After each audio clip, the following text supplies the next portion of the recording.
ስለዚህ በነጌታቸው አልስማማ ማለት ቲፒኤልኤፍ መብቱ አይደለም እንዴ? ተቀራለህ እንጂ በድርቅና ጌታቸውን ይዘት ተቀጥላችሁ ስምምነቱ በፌደራል መንግስቱና በቲፒኤልኤፍ መካከል ነው። ሁለቱ ተመካክረው እንዲያቋቁሙት ነው የተወሰነው። ቲፒኤልኤፍ ያልተስማማበትን ነገር ፌደራል መንግስቱ ላይ ያደርጋል ይችላል። ፌደራል መንግስቱ ያልተስማማበትን ነገር ቲፒኤልኤፍ ያደርጋል ይችላል። ስለዚህ በነጌታቸው አልስማማ ማለት ቲፒኤልኤፍ መብቱ አይደለም እንዴ?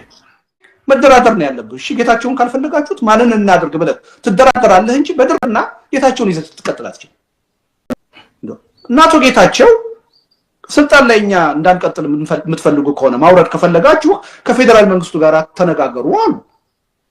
ትልቅ ስታፍ ነው። እዛ ቦታ ላይ የተቀመጡት በቲፒኤልኤፍ ማንዴት ነው። ቲፒኤልኤፍ ነው መርጦ እዛ ያስቀመጣቸው። ቲፒኤልኤፍ በመሆናቸው ነው እዛ የተቀመጡት። ይሄን ጉዳይ መፍታት ያለባቸው ከቲፒኤልኤፍ ጋር ተነጋግረው ነው። ይሄን በሚዛናዊነት ማየት አለብን። እኔ ሁለቱንም አካል መሰረታዊ የሆነ የፖለቲካ ጥያቄ ልዩነት ከትግራይ ህዝብ ጥቅም አንፃር ከኢትዮጵያ አንፃር ይዘው መጥተዋል ብያለሁ። አልተለወጡም ሁለቱም። እኔ በዚህ ረገድ አንዱን ልናመሰግን፣ አንዱን ልንነቅፍ፣ አንዱን ልንደግፍ፣ አንዱን ልንቃወም የምንችል አይመስለኝም።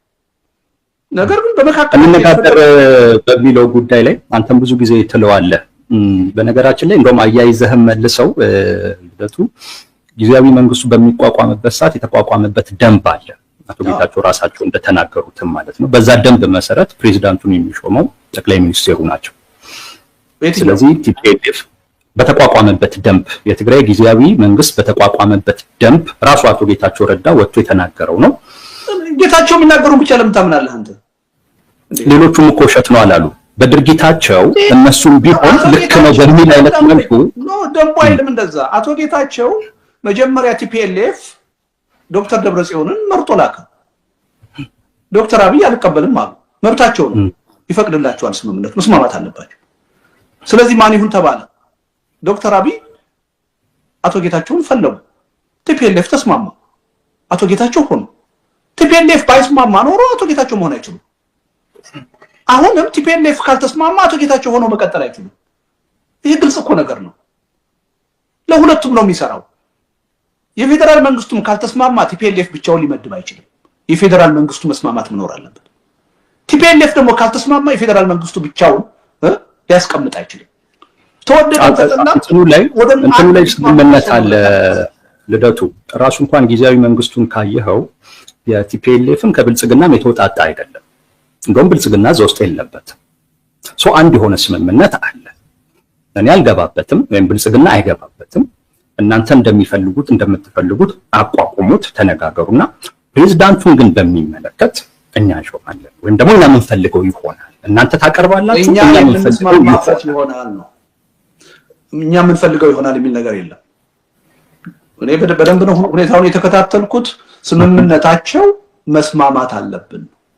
አሁንም እያልኩ ያለሁት መስማማት አለባቸው ነው እያልኩ ያለሁት። አንዱ ያልተስማማበት አልተስማሙም። አሁን ላይ ካልተስማሙ አይደለም እንዴ? ለምንድነው ያልተስማሙበትን ጉዳይ ወይ በንግግር እንጨርሳለን ማለት ነው እንጂ ጊዜያዊ መንግስቱን እናፈርሳለን እስከ ማለት ድረስ በጸጥታ ኃይሉ በኩል ለምንድነው መሄድ ያለው? አልሄዱም አላሉም። ጊዜያዊ መንግስቱ በነደብረጽዮን በኩል ይፍረስ የሚል አንድም ነገር አላሉ። ሹምሽር መደረግ አለበት። የጸጥታ ኃይሉ እነሱ በሚሉት አይነት ነው ለብቻው ያዘው። ቆይ የጸጥታ ኃይሉ ለምን ለብቻው የሚይዟል? ልደቱ ያለው እኮ እንዴት መሰለህ? ቆይ አይደለም ቲፒኤልኤፍ እና የጸጥታ ኃይሉ የተለያዩ ናቸው አይደሉም? እንዳልተለያዩማ እኮ አይለያዩም እኮ ምልህ እኮ ለዛ እኮ ስለማይለያዩ የጸጥታ ኃይሉ የሚለውን ነገር እነ ዶክተር ደብረጽዮን እንዳሉት አድርጎ መውሰድ ይቻላል። አንደኛ ብለውታል። ወይዘሮ ፈትለወርቅ በአደባባይ ጊዜያዊ መንግስቱን ለማንሳት አስፈላጊውን ዝግጅት ጨርሰናል ብለዋል። ወይዘሮ ፈትለወርቅ ይሄንን ብለዋል። የጸጥታ ኃይሉም ህወሓት በወሰነው መሰረት እነ ዶክተር ደብረጽዮን በወሰኑት መሰረት ጊዜያዊ መንግስቱ እነ ጌታቸው ረዳ ተነስተው የነ ዶክተር ደብረጽዮን የሚመርጡት መቀመጥ አለበት ብሏል። ግንኙነት እንዳላቸው ሄደው መለያየቶች በከፍተኛ ደረጃ ከተፈጠሩ በኋላ የተያዙ አቋሞች አሉ። ለምሳሌ እንዳልከው ቲዲኤፍ የያዘው አቋም አለ። በመዋቅር ደረጃ ካየነው ትክክለኛ አቋም አይደለም፣ ሳይድ መያዝ የለበትም። ለዚያም ነው በመዋቅር ጉዳዩን ካየነው ማለት ነው። አንድ ኖርማል የሆነ አሰራር ባለበት ሁኔታ ሚሊተሪው ወይም ደግሞ ያ ወታደራዊ ኃይል ገለልተኛ ሆኖ ነው መቀመጥ ያለበት። እውነቱን ለመናገር ኢብን በጊዜያዊ አስተዳደሩ ስር ነው መታዘዝ ያለበት መመራት ያለበት አይደል እንዴ? ግልጽ ነው። ይሄ ግን ኖርማል አሰራር ባለበት ሁኔታ ነገር ግን ቲፒኤልኤፍ ባልተስማማበት ሁኔታ የጊዜያዊ አስተዳደሩ መሪዎች የፌደራል መንግስቱ የፈለጋቸውን ሰዎች ብቻ ይዤ ልቀጥል ሲል ከዛ በኋላ የተበላሹ ነገሮች አሉ። በዛ ሂደት የመጡ ውጤቶች አሉ። እነሱም በደንብ መገንዘብ ያስፈልጋል። ፌደራል መንግስቱ እኔ የሚፈልገውን ኃይል ነው ይዤ መቀጥለው ካለ እዛ ውስጥ ያሉ የፖለቲካ ኃይሎች መዋቅርን ተከትለው ሊሄዱ አይችሉም። እነሱም የራሳቸውን ይጥመናል የሚሉትን እንፈልገዋለን የሚሉትን የኃይል አስተላለፍ ሊመርጡ ይችላሉ። ቀውስ ውስጥ ነው አሁን የገባው ትግራይ። ቀውስ ውስጥ ከገባ በኋላ ለምን በኖርማል አሰራር በህጋዊ አሰራር በመዋቅራዊ አሰራር አልሄደም ልንል አንችልም። መጀመሪያ ነው መጠንቀቅ ያለብን። ፌደራል መንግስቱ በፍጹም አድሎ ማሳየት አልነበረበትም። ውሳኔውን በስምምነት ብቻ በመመካከር ብቻ መወሰን ነበረበት እንጂ እኔ የሚጠቅመኝ አካል ነው እዛ ላይ የሚቀመጠው ለኔ በጎ አስተሳሰብ ያለው ነው ማለት አልነበረበትም። ስለዚህ እኔ እስከማውቀው ድረስ እነ ደብረጽዮን አዲስ አበባ ድረስ እየተመላለሱ ሲነጋገሩ ይፍረስልን አላሉም። ምክር ቤቱ እነከሌን ከጠቅላላ ጉባኤ ከፓርቲ አባልነት ስላወረድናቸው እዛ ምክር ቤት ውስጥ ሊቀጥሉ አይችሉም፣ በሌላ ሰዎች ይተኩ የሚል ጥያቄ ነው ሲያቀርቡ የሰማሁት። ከዛ በኋላ ግን ሚሊተሪው የወሰደው አቋም ዝርዝሩ ጉዳይ መግባት አያስፈልገኝም፣ ከተፈጠሩ ሁለት ኃይሎች ይሄኛውን ወገን ነው የምደግፈው ብሎ አቋም መያዝ ነበረበት ብያለሁ። ግን አፍተር ክራይሲስ የመጣን ነገር ደግሞ ግምት ውስጥ ማስገባት አለበት። ከዚህ በኋላ ትግራይ ውስጥ ሰዎች ወይም ተቋማት የሚይዙት አቋም ህግና ስርዓትን የተከተለ ይሆናል ብለህ አትጠብቅ። አይሆንም። ያ እንዳይሆን ነው መጀመሪያ ጥንቃቄ የሚያስፈልገው፣ ፍትሃዊ የሆነ አሰራር የሚያስፈልገው። ስለዚህ ፌደራል መንግስቱ ራሱ በትግራይ ውስጥ የሚፈጠረው ልዩነት ይጠቅመኛል ብሎ አምኗል። ትክክል አይደለም። ትክክል አይደለም። ያ አይነቱ አስተሳሰብ ነው ችግሩን የበለጠ እያከረረው የሄደው። አሁንም ከዛ ነው መወጣት ያለበት። የትግራይ የፖለቲካ ኃይሎች በፓርቲያቸው ውስጣዊ አሰራር መሰረት ችግራቸውን ይፍቱ። ፌደራል መንግስት ገለልተኛ ነው መሆን ያለበት። ያን ችግር እንዲፈቱ እድል ነው መፍጠር ያለበት። ለአንደኛው ወገን መሆን የለበት። አልሰጠም። አሁን ይሄን ኃላፊነት ሲወጣ እዛ ውስጥ ያሉ ተቋማት ደግሞ በገለልተኝነት መስራት አለባቸው። አልሰጠም ወይ ነው ለራሳቸው ችግራቸውን እንዲፈቱ አልሰጠም ወይ? አሁን ወደዛ እንምጣና ልደቱ እነጌታቸው ረዳ በተደጋጋሚ ጊዜ አቅርበዋል እንነጋገር የሚል ለነ ዶክተር ደብረጽዮን ማለት ነው። ቅርብ ጊዜም ራሱ ለሆነ ሽምግልና ሁሉ ነበር፣ ተስማሙ የሚባል ወሬ ሁሉ ነበር። እነ ዶክተር ደብረጽዮን በተደጋጋሚ ጊዜ ይሄ የፖለቲካ ችግር ነው በሽምግልና አይፈታም ብሎ የሚገፉት እነሱ ናቸው። በክህደት የሚከሱት እነሱ ናቸው። ነገሩን እንደ ማክረር ይጠቅመናል ብለው የወሰዱት እነሱ ናቸው። በክህደት የሚካሰሱት ሁለቱም ናቸው እና አቶ ጌታቸውም እነ ደብረጽዮንን በክህደት ከሰዋል። ደግመው ደጋግመው አንደኛ ጦርነት ሊያስነሱ ነው ብለው ከሰዋል። ይሄንን የትግራይ ህዝብ ራሱ እኮ ነው የሚለው እኮ በሰልፍ ወጣቱ ምንድን ነው ያለው? ልደቱ ቲፒኤልኤፍ በተቋም ደረጃ በጦርነት ነው ችግሬን የምፈታው ብሎ አንድም ቀን ሲናገር አልሰማሁም። አንድ ከኤርትራ መንግስት ጋር እየተነጋገሩ ነው የሚለውን ከብዙ ወራት በፊት እያሴሩ ነው የሚለውን እነ ጌታቸው ናቸው የከሰሱት። ሁለቱም ናቸው። ውሸት ነው እሱ ውሸት ነው ተናገሩ። ውሸት ነው። በወቅቱ ግንኙነት አድርገናል። ያ ግንኙነት ግን ለጦርነት ስምምነት አይደለም። በዛም ምክንያት ግንኙነቱን እንዲያደርግ ያደረግነው አቶ ጌታቸው ነው። ዱባይ ሄዶ አግኝቷቸዋል አሉ አይደል? ምን አስተባበለ? አላስተባበለም። ከሱ ከሁለቱም ወገን ነው እየመጣ ያለው። ለምን ለአንዱ ወገን እናደርገዋለን እንዴ? ይሄን ነው የማውቀው። ከስምምነትም አንፃር ካየን ሁለቱም የአገር ሽማግሌዎች ሲያናግሯቸው በሰላም ለመፍታት እንሞክራለን እንፈልጋለን ነው ሲሉ የምንሰማው። እውነቱን ከጠየቀኝ ግን እኔ በሽምግልና አይደለም ይሄ ችግር በዋናነት የሚፈታው፣ በፓርቲ ውስጣዊ አሰራር ነው የሚፈታው። ሁሉም ለፓርቲ ውስጣዊ አሰራር ተገዥ ሆነው ዴሞክራቲክ በሆነ አግባብ ነው መፍታት ያለባቸው። ትልቁ ችግር የተፈጠረው ቋንጣምጠኝ ወስኗል። ፓርቲው ምን አልከኝ? ፓርቲው ወስኗል። እነጌታቸውን አባሯል። ኦኬ፣ ጉባኤ አድርጎ እነጌታቸውን አባሯል። አሁን በፓርቲው ውስጥ የሚፈታበትን እኮ እድል ዘግተውታል እኮ። እነጌታቸው ከፓርቲው ውጪ ናቸው፣ ተባረዋል እየተባለ ነው። ስለዚህ እንዴት ነው ፓርቲው ይሄንን ሊፈታው? ስለዚህ ፓርቲው ወስኗል ብለህ አራሳቸው ያሉትን እኮ ነው የምልህ። ዶክተር ደብረጽዮን የኔን እምነት አይደለም ልደት፣ ቆይ ላስረዳህና እነ ዶክተር ደብረጽዮን ፓርቲያችን ውስጥ ሆነው ሊያፈርሱን የነበሩትን ሰዎች አስወግደናል፣ ተገላገልናቸው፣ ጉባኤ አድርገን አጥርተናል አሉ፣ አባረናል አሉ። እነሱ ራሳቸው የሚሉት ነው። ይሄንን ጉባኤ ያደረገው ግን ህወሓት የፌዴራል መንግስት እንዲቀበላቸው ነው እየጠየቁ ያሉት፣ ህጋዊነቱን እንዲመልስላቸው። እነ ጌታቸው ረዳ ከፓርቲ ውጪ ናቸው አሁን ላይ። እንዴት ነው በፓርቲ ውስጥ ሊፈታ የሚችለው ነው? እነ ጌታቸው ረዳ ከፓርቲው ተባረው በፓርቲው ውስጥ ሊፈታ የሚችልበት እድል እንዴት አለ? ከፓርቲው ከመባረራቸው በፊት የፓርቲ መባረር የግጭቱ ያለመግባባቱ ውጤት ነው። መጀመሪያ ሁለቱም በሰከነ መንገድ ቁጭ ብለው ዴሞክራቲክ በሆነ መንገድ መፍታት ነበረባቸው። መተማመን የነበረባቸው በጉባኤ አባላቶቻቸው እና በራሳቸው መዋቅር ነው። ትልቁ ችግር የተፈጠረው ውጫዊ ሊያደርጉት ሲፈልጉ ነው። ውጫዊ ምን አደረጉት? አንዳንዶቹ የፌዴራል መንግስትን ድጋፍ አግኝተው ችግሩን ለመፍታት ፈለጉ። አንዳንዶቹ የቲዲኤፍን ድጋፍ አግኝተው ችግሩን ለመፍታት ፈለጉ።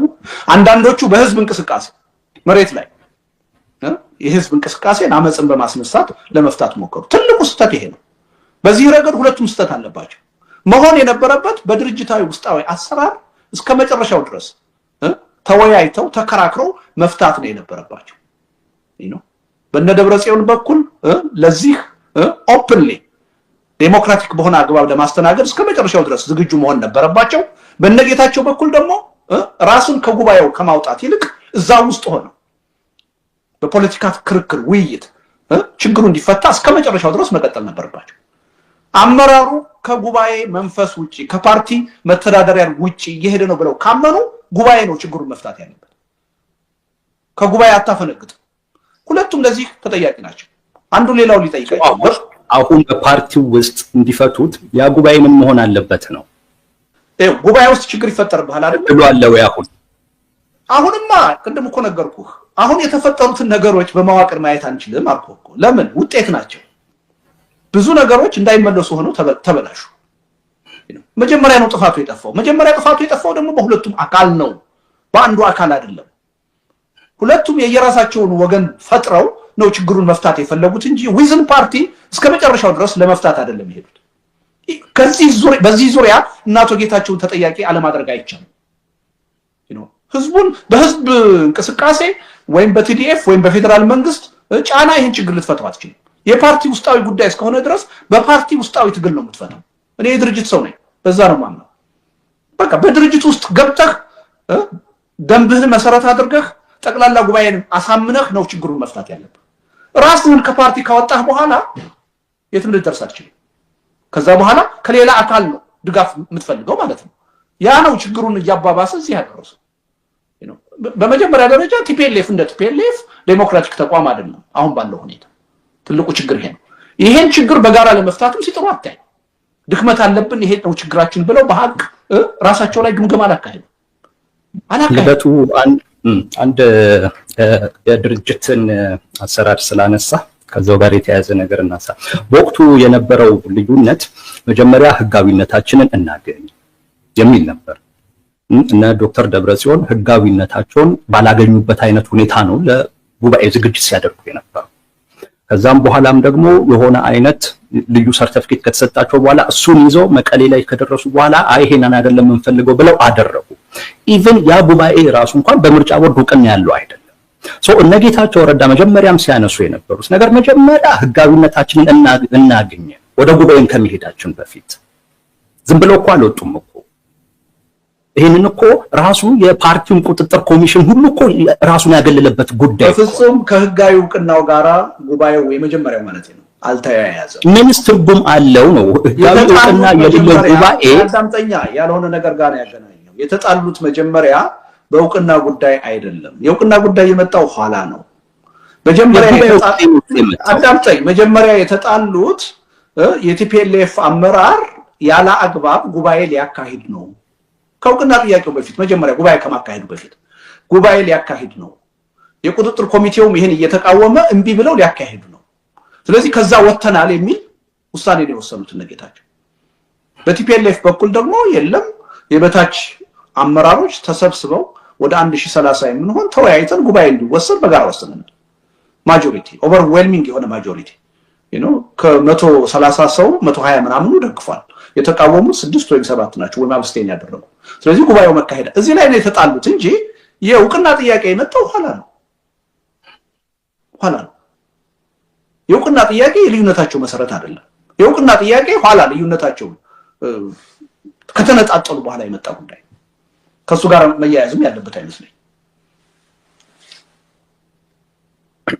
መልካም አይ ቲንክ በቂ ይመስለኛል በዚህ ጉዳይ ላይ ያነሳው። ዞሮ ምን እያልኩ ነው እኔ የሚጠቅመው የትግራይ ኃይሎች በራሳቸው ውስጣዊ ችግራቸውን መፍታት ነው የሚጠቅማቸው። ከውጭ ኃይል ጋራ በመተባበር ከፌደራል መንግስቱ ሊሆን ይችላል፣ ከሻቢያ ጋር ሊሆን ይችላል፣ ኢቭን በህዝብ ግፊትና እንቅስቃሴ ይሄን ችግር በሞፍ ለመፍታት መጣር፣ በወታደራዊ ኃይል በቲዲኤፍ ሊሆን ይችላል ጣልቃ ገብነት ለመፍታት መሞከር ስህተት ነው። ለዚህ ሁለቱም ተጠያቂዎች ናቸው። ትልቁ ስህተት እኔ የማየው በፌደራል መንግስቱ በቲዲኤፍ በትግራይ አብዛኛው ልሂቃንም በዚህ ጉዳይ ልዩነታቸውን በድርጅታዊ አሰራር እንዲፈቱ ግፊት ከማድረግ ይልቅ ወገንተኛ ለመሆን የተደረገው ጥረት ነው ችግሩን ያባባሰው። ሁለቱም ተጠያቂ ናቸው። ይሄን ችግር አሁንም ቢሆን ነገሮች ሌላ መልክ ከመያዛቸው በፊት ቆም ብለው አስበው ሁለቱም በሆደ ሰፊነት የሌሎችን ጣልቃ ገብነት ወደ ጎን ትተው በራሳቸው ለመፍታት መጣር አለባቸው። እኔ መፍትሄ የሌለው ነገር አለ ብያለሁ። በድርጅታቸው ውስጣዊ አሰራር ለመፍታት ሁለቱም ዝግጁ መሆን አለባቸው። እነ ደብረጽዮንም እና አቶ ጌታቸው በሌላ ውጫዊ አካል ተጽዕኖና ድጋፍ አሸናፊ ለመሆን የሚያደርጉትን ጥረት ማቆም አለባቸው። በዚህ መልኩ ነው እንጂ ችግሩ መፈታት የሚችለው ለአንዱ ወገንተኛ በመሆን አይደለም። የትግራይ ህዝብ የሚጠቀመው ሊደርሺፑ አንድ ሆኖ ሲቆም፣ ሊደርሺፑ አንድ ሆኖ ባልቆመበት ሁኔታ ከማንም በላይ የትግራይ ህዝብ ይጎዳል። የትግራይ ህዝብ ተጎዳ ማለት ደግሞ ለኢትዮጵያ ፖለቲካም ይተርፋል፣ ቀውሱ ይቀጥላል። ስለዚህ አገሪቱም የትግራይ ህዝብም እንዲጠቀም ከፈለግን አንድ ወጥ የሆነ መግባባት የሚችል ሊደርሺፕ መኖር አለበት፣ ቢያንስ በጊዜያዊ አስተዳደር ደረጃ። በፓርቲ ደረጃ ደግሞ ሁሉም ፓርቲዎች በነፃነት የሚሰሩበት ቲፒኤልኤፍም የሚሰራበት ሌሎቹ ተቃዋሚዎችም የሚሰሩበት ሁኔታ መኖር አለበት። ነገር ግን የሚደረገው ጥረት ስናይ ምንድነው? በዚህ ሰበብ ቲፒኤልኤፍን ለማጥፋትና ለማዳከም ጥረት ይደረጋል። ያን ለትግራይ ህዝብ እንተውለት። እኛ አይደለንም ቲፒኤልኤፍን የማዳከም የማጥፋት ማንዴት ያለን፣ ለአባላቱ እንተውለት እንጂ በጣልቃ ገብነትና በግፊት ያን ፓርቲ አሁን ለማዳከምም ለማፍረስም የሚደረገው ጥረት ውጤቱ የትግራይን ህዝብ የማይጠቅም አጠቃላይ ኢትዮጵያን የማይጠቅም ችግሩን ያወሳስበዋል፣ ያባብሰዋል። ይሄን ነው በተግባርም እያየን ያለነው። እውነት ነው። በዚህ አጋጣሚ ቲፒኤልኤፍም እንዲፈርስም እንዲጠፋም ፍላጎት ያላቸው ሰዎች ይህን አጋጣሚ እየተጠቀሙበት አይደለም ተብሎ አይታሰብም። ግን በሌላም በኩል ደግሞ ቢታይም ጥሩ ነው። ሰዎች ከተረዱትም አንጻር በተወሰነ ደረጃ ለመነጋገር ቅርበት እያሳየ ያለን አካል፣ ለሰላም ቅርበት እያሳየን ያለን አካል፣ ለጦርነት ዝግጅት እያላደረገ ያለን አካል በተወሰነ ደረጃ ደግሞ እሱም ማበረታታትም ተገቢ ነው። አሁን በሌላኛው በኩል ሂደቱ ለጦርነት ራሱ አንዳንድ ዝግጅቶች እንዳሉ እኮ የሚታወቅ እኮ በነ ዶክተር ደብረጽዮን በኩል ዝግጅቶች አሉ። በነ ጌታቸው ረዳ በኩል ደግሞ ይሄን በፖለቲካ ትግል ነው ልንፈታው የሚገባው የሚል ጽኑ የሆነ አቋም አለ፣ በአደባባይ ቢያንስ የሚነግሩንን ማለት ነው። በነ ዶክተር ደብረጽዮን በኩል እኮ ጉባኤውን እንኳን እኮ ሲያደርጉ ይሄንን ጉባኤ ከማድረግ የሚከለክለን ምድራዊ ኃይል የለም በሚል እኮ ነው። በዚህ አይነት ቃል እኮ ነው ሁሉ የተደረገው። ግን ህግ አለ የሚከለክል፣ ለዛ መገዛት ተገቢ ነው። ጉባኤ ለማድረግ የሚከለክል ህግ የለም። በዛን ሰዓት ላይ እውቅና የላቸውም። እውቅና አላቸው ስላላቸው ይሄንን ባሉ ጊዜ ነው አዳምጠኝ። እውቅና እኮ ስላላቸው ነው የኢትዮጵያ ምርጫ ቦርድ ጉባኤያችሁን ስታካሂዱ ከ3 ሳምንት በፊት አሳውቁኝ ያለው እኮ እውቅና ስላላቸው እኮ ነው። እውቅና የላቸውም ልትላቸው፣ እውቅና አላቸው። ይሄንን ሲሉ ነው ማለት ይሄንን ምድራዊ ኃይል የለም የሚለውን ሲሉ ነው ያልኩ። ከዛ በኋላማ ህጋዊ እውቅና ተሰጣቸው። አዎ እሱን እኮ ጉባኤ ከማድረጋቸው በፊት አንፈልገውም አሉ። እውቅናውን አንፈልገውም እኮ አሉ። እውቅናውን አላሉ። ምንድን ነው ያሉት? እውቅናው የተሰጠን እውቅና የተሳሳተ ነው። እኛ የጠየቅነው አንፈልግም አላሉ። አዎ ስንተረው ይሄን አንፈልግም አይደለም። መስተካከል አለበት አንፈልግም አይደለም ያሉት። ኦኬ መስተካከል አለበት ይሄንን አይደለም የጠየቅነው አሉ። ከዛ በኋላ ስለዚህ የፈለጉት እውቅና አይደለም ያለው ማለት ነው። እና ምርጫ ቦርድም ባስቀመጠው የጊዜ ገደብ ውስጥ አይደለም ለምርጫ ቦርድ ማሳወቀው ጉባኤ ያደረጉት። ይኸውልህ እሱን ማድረግ አንድ ፓርቲ መብቱ ነው። መብቱም አይሆነው ምን መሰለህ? ቆይ አዳምጠኝ። በዛ ድርጅታዊ ጉባኤ ለመስማት ብያ በዛ ድርጅታዊ ጉባኤ የተወሰኑትን ውሳኔ ምርጫ ቦርድን ተቀበል ሲለው ምርጫ ቦርድ እምቢ ማለት ይችላል። ለምን? እሱ ታዛቢ በሆነበት ሁኔታ አይደለም ጉባኤው የተካሄደው። ጉባኤ ለማካሄድ ግን አንድ ፓርቲ መብቱ ነው።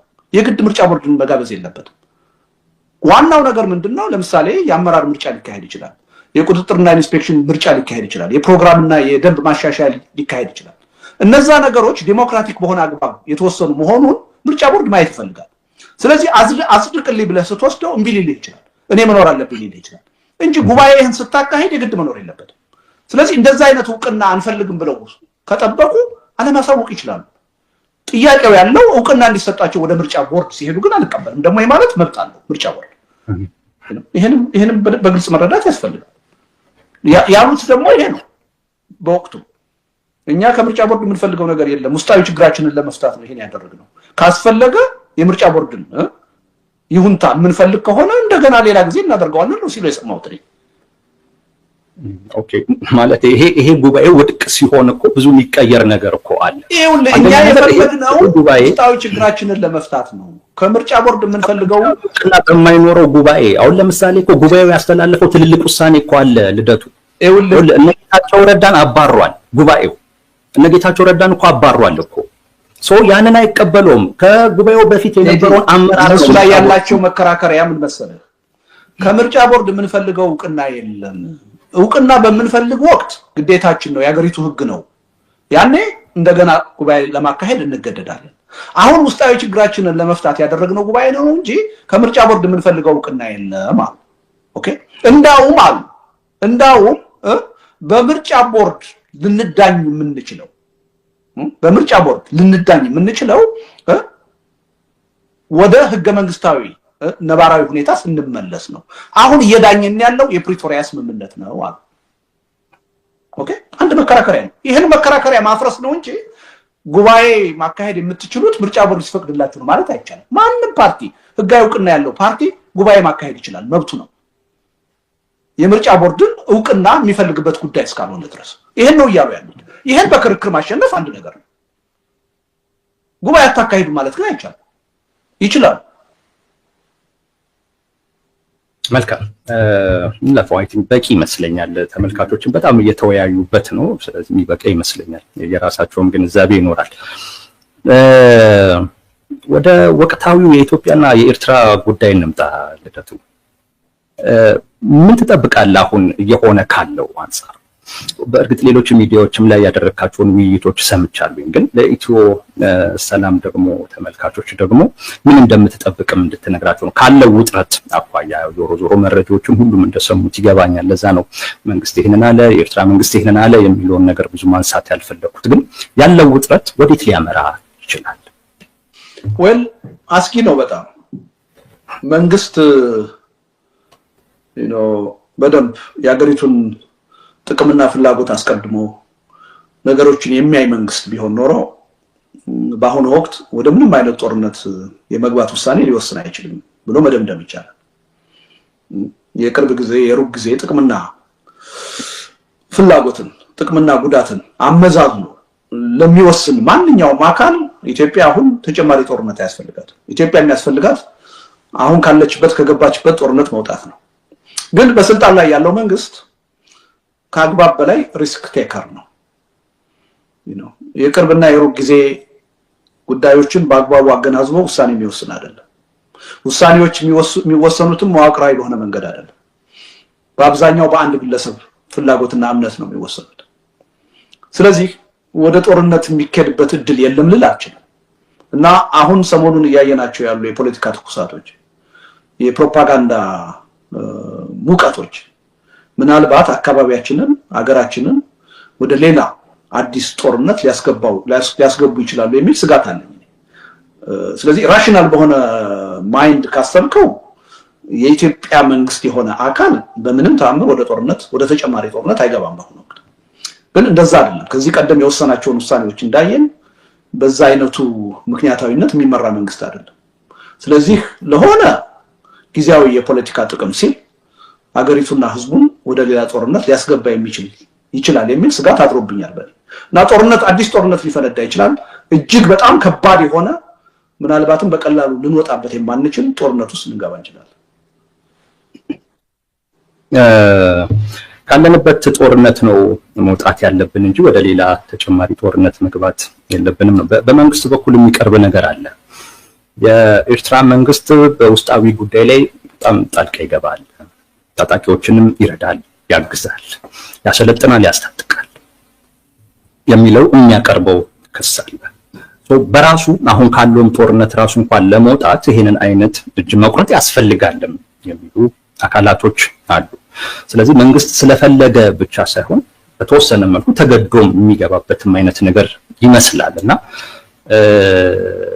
ከዚህም ጦርነትም መውጫም ጭምር ሁሉ አድርጎ እያየው ያለ ይመስለኛል በመንግስት በኩል ማለት ነው። አሁን ካለው ውስጣዊ ጦርነትም ለመውጣት ዋናውን አካል ከዛ ጋር እንትን ማለት አለብኝ የሚል ነገር ነው እያነሳ ያለው እና ይሄ በአንተ ሐሳቤ እንዴት ነው የሚታየው? በኤርትራ መንግስት ይሄ መንግስት መከራከሪያ በሻዕቢያ መንግስት በኩል ሁልጊዜም ለኢትዮጵያ አይተኛም። ይሄን ደጋግሜ ስናገረው የነበረ ነገር ነው። ዛሬ አይደለም የኢትዮጵያ መንግስት ጋራ አንድና አንድ ሆነው ቀለበት ሲለዋወጡ ጭምር የተናገርኩት ሻዕቢያ የኢትዮጵያ ታሪካዊ ጠላት ነው። ፕሬዝዳንት ኢሳያስ የኢትዮጵያ ቁጥር አንድ ታሪካዊ ጠላት ናቸው። ስለዚህ ለኢትዮጵያ ደህንነት ሁልጊዜ እንቅፋት ናቸው፣ ምንም ጥርጥር የለውም። ይሄን በፊትም እናውቃለን፣ አሁንም እናውቃለን፣ ወደፊትም ሊቀጥል እንደሚችል እናውቃለን። አዲስ ነገር አይደለም ማለት ነው። አሁን የኢትዮጵያ መንግስት የሚነግረን አይደለም። እንዳውም ለኢትዮጵያ መንግስት እኛ ስንነግረው ነበር። የኤርትራን መንግስት በኢትዮጵያ ውስጣዊ ጉዳይ ጣልቃ ገብቶ ኢትዮጵያዊ የሆኑ ወገኖቻችን እንዲጨፈጭፍ ሲፈቅድ ሁሉ ስንነግረው ነበር። ያኔ እንደ ባንዳ ነበር እኛን ሲያጥላላን የነበረው። ስለዚህ አዲስ ነገር አይደለም ማለት ነው። የኢትዮጵያ መንግስት ለኛ የሚነግረን ሳይሆን እኛ ስንነግረው የኖርን ጉዳይ ነው። በዚህ ረገድ የተቀየረ አመለካከት የለኝም። መቼም ቢሆን ሻዕቢያ ለኢትዮጵያ ተኝቶ የሚያድር አይደለም። ኢትዮጵያ ውስጥ ዘላቂ የሆነ ሰላም እንዳይኖር፣ ዘላቂ የሆነ ኢኮኖሚ እድገት እንዳይኖር ሁልጊዜም ይሰራል፣ በስውርም በግልጽ። ትናንት የነበረ ነው፣ አሁንም ያለ ነው፣ ወደፊት ይቀጥላል። ይሄን ትውልዱ እንደ ትውልድ ማወቅ አለበት የሚል እምነት አለ። ከማንም በላይ ከልቡ በስልጣን ላይ ያለው መንግስት ማወቅ አለበት የሚል እምነት አለ። ይሄ የሚቀየር አቋም አይደለም ማለት ነው። ሻዕቢያ በዚህ ረገድ እስካልተለወጠ ድረስ ይሄ አቋም ሊለወጥ አይችልም። ይለወጣል የሚል እምነት የለኝም ሻዕቢያ። ስለዚህ ይሄ አቋም ቀጣይ ነው። እንደዛ ከሆነ ኦኬ፣ የጨረስክ ስለመሰለኝ አልጨረስኩም። ነገር ግን ችግሩ አሁን ያለው ጠባጫሪነቱ ያለው የጦርነት ጉሰማው ያለው በኤርትራ መንግስት በኩል ብቻ አይደለም፣ በኢትዮጵያ መንግስትም በኩል ነው። ለምሳሌ ሁለት ነገር በግልጽ ሶስት ነገር ሆኗል። እንዳውም አሁን አንደኛ የቀይ ባህር ጥያቄ የሚል አጀንዳ በፕሮፓጋንዳ ደረጃ ሌት ተቀን እየተራገበ ነው። ቀይ ባህርን የማስመለስ እርምጃ መውሰድ አለብን የሚል እንቅስቃሴ በስፋት እየተካሄደ፣ ይሄ የኤርትራን መንግስት የበለጠ ስጋት ውስጥ ቢከተው አይደንቀኝም። የበለጠ በኢትዮጵያ ጉዳይ ላይ ጣልቃ ለመግባት ቢነሳሳ አይደንቀኝም። አንድ ሁለተኛ የኤርትራ ተቃዋሚ የሆኑ ኃይሎችን በድብቅ አይደለም፣ በስውር አይደለም፣ በግልጽ መደገፍ ተጀምሯል። ኢትዮጵያ ውስጥ ሆኖ አያውቅም። በኢትዮጵያ ታሪክ እንደዚህ አይነት ነገሮች ተሰርተው አያውቁም ልልህ አልችልም። ተሰርተዋል። ሲሰሩ ግን በድብቅ ነው የሚሰሩት። በአደባባይ በይፋ ዓለም እያየ የሌላን ሀገር ተቃዋሚ የምታሰለጥንበት የምትደግፍበት ሁኔታ የለም። ይሄ እየተደረገ ነው። ሁለት ሶስተኛ እና ቅርብ ጊዜ ደግሞ ያየነው ትግራይ ውስጥ የኤርትራ ሰራዊት የተቆጣጠራቸውን አካባቢዎች በኃይል እናስለቅቃለን የሚል ይሰማል። ከትናንት በፊት ጥያቄ ሲቀርብ በአልጀርሱ ስምምነት መሰረት የተፈረደላቸውን ቦታ ነው የያዙት፣ አልያዙም ነበር ይባል ነበር። እናጣራለን ነበር። አሁን ግን ግልብጥ ተብሎ እናስወጣለን ወደ እነዚህ